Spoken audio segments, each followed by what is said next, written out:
ನಮಸ್ಕಾರ ಸ್ನೇಹಿತರೆ. ಇವತ್ತು ಮೂಡಾ ಕೇಸ್ಗೆ ಸಂಬಂಧಪಟ್ಟಂತೆ ಹೈಕೋರ್ಟ್ ನಲ್ಲಿ ಆಲ್ಮೋಸ್ಟ್ ಆಲ್ ವಾದ ವಿವಾದ ಕಂಪ್ಲೀಟ್ ಆದಂತಾಗಿದೆ. ಹೈ ವೋಲ್ಟೇಜ್ ವಾದ ಇವತ್ತು ಸಹ ನಡೆದಿತ್ತು. ಅಭಿಷೇಕ್ ಮನೋಜ್ ಸಿಂಘ್ವಿ ಅವರು ಸಿದ್ದರಾಮಯ್ಯನವರ ಪರ ವಕೀಲರು ಬೆಳಗ್ಗಿನಿಂದ ವಾದ ಮಂಡನೆ ಮಾಡಿದ್ರು. ಹಾಗೆ ರವಿ ವರ್ಮಾ ಅವರು ಕೂಡ ವಾದ ಮಂಡನೆ ಮಾಡಿದ್ರು. ಸಹಜವಾಗಿ ಹೈಕೋರ್ಟ್ ನ ನ್ಯಾಯಾಧೀಶರು ತಮಗೆ ಅನುಮಾನಗಳು ಬಂದಾಗ್ಲೆಲ್ಲ ಕ್ರಾಸ್ ಕ್ವಶನ್ಸ್ ನ ವಕೀಲರಿಗೆ ಕೇಳ್ತಾ ಇರ್ತಾರೆ. ಅಂತ ಒಂದು ಪೇಚಿನ ಸಂದರ್ಭ ಇವತ್ತು ಸಹ ಕೋರ್ಟ್ ನಲ್ಲಿ ನಡೆದಿದೆ. ಜಡ್ಜ್ ಕೇಳಿದ ಪ್ರಶ್ನೆಗೆ ಕಕ್ಕಾಬಿಕ್ಕಿಯಾಗಿದ್ದಾರೆ ಸಿದ್ದರಾಮಯ್ಯನವರ ಪರ ವಕೀಲ ಅಭಿಷೇಕ್ ಮನೋಜ್ ಸಿಂಘ್ವಿ. ರಾಜ್ಯಪಾಲರಿಗೆ 17A ಅಂಡರ್ ನಲ್ಲಿ ಪ್ರಾಸಿಕ್ಯೂಷನ್ಗೆ ಅನುಮತಿ ಕೊಡೋ ಅಧಿಕಾರನೇ ಇಲ್ಲ, ಕೊಟ್ಟಿರೋದು ತಪ್ಪು ಅನ್ನುವಂತಹ ವಾದ ಮಂಡನೆ ಮಾಡಿದ್ರು ಸಿದ್ದು ಪರ ವಕೀಲರು. ಕೋರ್ಟ್ ನಲ್ಲಿ ಇವತ್ತು ನಡೆದಿದ್ದಾದ್ರೂ ಏನು, ಸಿದ್ದು ಪರ ವಕೀಲ ಅಭಿಷೇಕ್ ಮನೋಜ್ ಸಿಂಘ್ವಿ ಅವರಿಗೆ ಜಡ್ಜ್ ಹೇಗೆಲ್ಲ ಚಮಕ್ ಕೊಟ್ರು ಎಲ್ಲದರ ಬಗ್ಗೆ ಮಾಹಿತಿ ಕೊಡ್ತೀನಿ. ದಯಮಾಡಿ ನಮ್ಮ ಚಾನಲ್ ನ ಸಬ್ಸ್ಕ್ರೈಬ್ ಮಾಡಿ, ಅನಿಸಿಕೆಯನ್ನ ಕಮೆಂಟ್ ಮಾಡಿ ತಿಳಿಸಿ. ಸ್ನೇಹಿತರೆ, ನಾನು ಆಗ್ಲೇ ಈಗ ಈ ವಿಚಾರ ನಿಮ್ಗೆ ತಿಳಿಸಿದ್ದೆ. ಪಾರ್ವತಿ ಅವರು ಮೂಡಾಗೆ ಬರೆದಂತಹ ನಿವೇಶನಗಳನ್ನು ನೋಂದಣಿ ಮಾಡಿಕೊಡಬೇಕಾಗಿ ಅನ್ನುವಂತ ಅರ್ಜಿನಲ್ಲಿ ಮತ್ತು ಅದಕ್ಕೆ ಉತ್ತರವಾಗಿ ಮೂಡಾದಿಂದ ಬಂದಂತಹ ಪತ್ರಕ್ಕೆ ಸ್ವೀಕೃತಿಯನ್ನು ಪಡೆದಿರ್ತಾರಲ್ಲ, ಅದರಲ್ಲಿ ಈ ಎರಡರಲ್ಲೂ ಸಹ ಪಾರ್ವತಮ್ಮನವರ ಸಹಿ ಇರಲಿಲ್ಲ. ಅಲ್ಲಿ ಸೈನ್ ಮಾಡಿದ್ದು ಅಧಿಕಾರಿಯಾಗಿರ್ತಕ್ಕಂಥ ದಿನೇಶ್ ಕುಮಾರ್ ಅವರು. ಈತ ಸಿದ್ದರಾಮಯ್ಯನವರ ಆಪ್ತ ಸಹಾಯಕ. ಇವರ ಸೈನು ಅಲ್ಲಿ ಹೆಂಗ್ ಬಂತು? ಇದು ಸಾಕ್ಷ್ಯ ಅಕ್ರಮ ನಡೆದಿರೋದಕ್ಕೆ ಈ ದಾಖಲೆನ ಇಟ್ಟು ವಾದ ಮಂಡಿಸಿದ್ದಾರೆ ವಕೀಲರು. ಅಭಿಷೇಕ್ ಮನೋಜ್ ಸಿಂಘ್ವಿ ಅವರ ವಾದನ ಮೊದಲ ದಿನ ಯಾವ ರೀತಿ ಮಾಡಿದ್ರು, ಇವತ್ತು ಹೆಚ್ಚು ಕಡಿಮೆ ಅದೇ ಪಾಯಿಂಟ್ಸ್ ನ ಇಟ್ಕೊಂಡು ಮಾತಾಡಿದ್ದಾರೆ. ನಿಜವಾಗ್ಲೂ ಅವ್ರ ಉದ್ದೇಶನಾದ್ರೂ ಏನು? ಅನವಶ್ಯಕವಾಗಿ ಕೋರ್ಟ್ ನ ಈ ವಿಚಾರಕ್ಕೆ ಸಂಬಂಧಪಟ್ಟ ಕಲಾಪನ ಎಳೆಯೋದೊಂದೇನಾ ಗುರಿ ಅನ್ನಿಸುವ ಅನುಮಾನಗಳು ಮೂಡುತ್ತೆ. ಇವತ್ತು ಸಹ ಅವರು 17A ಅಡಿನಲ್ಲಿ ರಾಜ್ಯಪಾಲರು ಇದಕ್ಕೆ ಅನುಮತಿ ಕೊಡೋದಕ್ಕೆ ಬರೋದಿಲ್ಲ ಮತ್ತು ಸಂಪುಟದ ತೀರ್ಮಾನನ ಏನು ಸಂಪುಟದಿಂದ ಪ್ರಾಸಿಕ್ಯೂಷನ್ ನ ವಾಪಸ್ ಪಡೀರಿ ಅಂತ ರೆಸಲ್ಯೂಷನ್ ಮಾಡಿ ಕಳಿಸಿದ್ರು, ಅದನ್ನ ರಾಜ್ಯಪಾಲರು ಮನ್ನಿಸಿಲ್ಲ ಅನ್ನೋ ವಾದನೆ ಅವತ್ತು ಹೇಳಿದ್ರು. ಇವತ್ತು ಕೂಡ ಮತ್ತದನ್ನೇ ರಿಪೀಟ್ ಮಾಡಿದ್ದಾರೆ ಅಭಿಷೇಕ್ ಮನೋಜ್ ಸಿಂಘ್ವಿ ಅವರು. ಬೇರೆ ಬೇರೆ ಪ್ರಕರಣಗಳನ್ನು ಉಲ್ಲೇಖ ಮಾಡಿ ರಾಜ್ಯಪಾಲರ ಕ್ರಮ ತಪ್ಪಾಗಿದೆ, 17 ಅಡಿನಲ್ಲಿ ಕೇವಲ ಪೊಲೀಸ್ ಅಧಿಕಾರಿಗಳು ಮಾತ್ರ ಸಾಂವಿಧಾನಿಕ ಹುದ್ದೆನಲ್ಲಿರ್ತಕ್ಕಂಥವರ ವಿರುದ್ಧ ಪ್ರಾಸಿಕ್ಯೂಷನ್ಗೆ ಅನುಮತಿ ಕೇಳಬಹುದು ರಾಜ್ಯಪಾಲರ ಬಳಿ.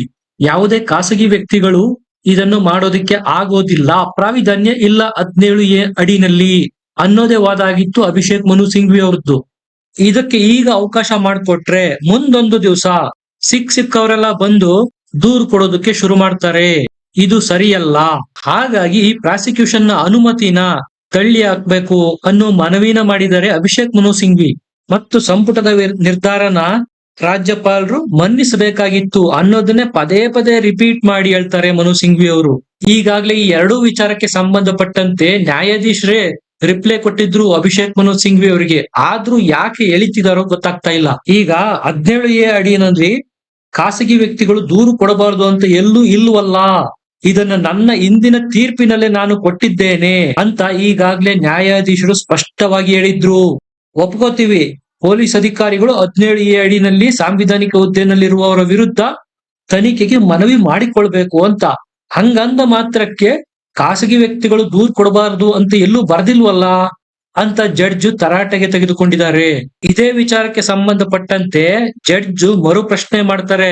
ಅಭಿಷೇಕ್ ಮನು ಸಿಂಘ್ವಿ ಅವರಿಗೆ ಹೆಚ್ಚು ಕಡಿಮೆ ಕಕ್ಕಾಬಿಕ್ಕಿ ಗಲಿಬಿಲಿ ಆಗೋಗ್ಬಿಟ್ಟಿದ್ದಾರೆ. ನೀವ್ ಹೇಳ್ತೀರಾ ಪೊಲೀಸ್ ಅಧಿಕಾರಿಗಳು ಮನವಿ ಸಲ್ಲಿಸಿದರೆ ಪ್ರಾಸಿಕ್ಯೂಷನ್ಗೆ ಅನುಮತಿ ಕೊಡಬಹುದು, ಅವರ ವಿರುದ್ಧ ತನಿಖೆ ಮಾಡಬಹುದು ಅಂತ. ಆದರೆ ಪೊಲೀಸ್ ಅಧಿಕಾರಿಗಳೇ ದೂರನ್ನು ತೆಗೆದುಕೊಳ್ಳದೆ ಇದ್ದಾಗ ಖಾಸಗಿಯವರು ಯಾರ ಬಳಿ ಹೋಗ್ಬೇಕು? ಅವರಿಗೆ ನ್ಯಾಯ ಕೊಡೋದಾದ್ರೂ ಯಾರು? ಪೊಲೀಸರೇ ಅವರ ದೂರನ್ನು ತೆಗೆದುಕೊಳ್ಳದೆ ಇದ್ದಾಗ ಅವ್ರು ಏನ್ ಮಾಡ್ಬೇಕು? ಅವ್ರಿಗಿರೋ ಆಪ್ಷನ್ ಆದ್ರೂ ಏನು ಅಂತ ಯಾವಾಗ ಜಡ್ಜ್ ಕೇಳ್ತಾರೋ ಸಿಂಘ್ವಿ ಅವರು ಫುಲ್ ಸೈಲೆಂಟ್ ಆಗಿ ಹೋಗ್ಬಿಡ್ತಾರೆ. ಯಾಕಂದ್ರೆ ಅದಕ್ಕೆ ಅವರ ಬಳಿ ಉತ್ತರ ಇರ್ಲಿಲ್ಲ. ಈಗ ಅಬ್ರಾಹಂ ಅವರೇ ಸ್ಪಷ್ಟವಾಗಿ ಹೇಳಿದ್ದಾರೆ, ನಾನು ಈಗಾಗಲೇ ಪೊಲೀಸ್ ಇಲಾಖೆಗೂ ದೂರು ಕೊಟ್ಟಿದ್ದೀನಿ, ಲೋಕಾಯುಕ್ತಕ್ಕೂ ದೂರು ಕೊಟ್ಟಿದ್ದೀನಿ, ಅಲ್ಲಿ ಎಲ್ಲೂ ಕ್ರಮ ಆಗದೆ ಬಳಲಿ ಬೆಂಡಾಗಿ ಕಡೆಗೆ ರಾಜ್ಯಪಾಲರ ಬಳಿಗೆ ಹೋಗಿರೋದು ಅಂತ. ಮನೋಜ್ ಸಿಂಘ್ವಿ ಅವರ ವಾದ ಮತ್ತೊಂದೇನಪ್ಪಾ ಅಂದ್ರೆ, ದೂರು ಕೊಟ್ಟು 8 ದಿವಸನೂ ಆಗಿಲ್ಲ, ಆಗಲೇ ತರಾತುರಿನಲ್ಲಿ ರಾಜ್ಯಪಾಲರು ನೋಟಿಸ್ ನ ಸಹ ಜಾರಿ ಮಾಡಿಬಿಡ್ತಾರೆ. ಅಷ್ಟೇ ತರಾತುರಿನಲ್ಲಿ ಪ್ರಾಸಿಕ್ಯೂಷನ್ಗೂ ಸಹ ಅನುಮತಿ ಕೊಟ್ಬಿಟ್ಟಿದ್ದಾರೆ. ಯಾಕಿಷ್ಟು ಅರ್ಜೆಂಟು ಅನ್ನುವ ಆಂಗಲ್ ನಲ್ಲೂ ಸಹ ವಾದ ಮಾಡಿದ್ದಾರೆ. ಬೇಕಾಬಿಟ್ಟಿ ಹಂಗೆ ಈ ರೀತಿ ಅವಕಾಶ ಮಾಡಿಕೊಟ್ರೆ ಎಲ್ರು ಬಂದು ಇದನ್ನ ದುರುಪಯೋಗ ಮಾಡ್ಕೊಂಡು ದೂರ್ ಕೊಡೋದಕ್ಕೆ ಶುರು ಮಾಡ್ತಾರೆ ಅಂತ ವಾದ ಮಾಡಿರ್ತಾರಲ್ಲ, ಅದಕ್ಕೆ ಜಡ್ಜು ನೀವು ಹೇಳೋದು ಸರಿಯಲ್ಲ. ಯಾಕೆ ಅಂದ್ರೆ ಅದಕ್ಕೆ ತಾನೇ ಸರ್ಕಾರಿ ಸೇವೆಯಲ್ಲಿರೋರ್ಗೆ 17A ಅಂಡರ್ ನಲ್ಲಿ ಪ್ರೊಟೆಕ್ಷನ್ ಕೊಟ್ಟಿರೋದು. ಎಲ್ರು ಹೆಂಗೆ ದೂರ್ ಕೊಡೋದಕ್ಕಾಗುತ್ತೆ? ಅದು ವ್ಯಾಲಿಡ್ ಆಗಿದ್ರೆ 17A ಥ್ರೂ ಹೋಗುತ್ತೆ, ಕಾನೂನು ತನ್ನ ಕ್ರಮ ಕೈಗೊಳ್ಳುತ್ತೆ.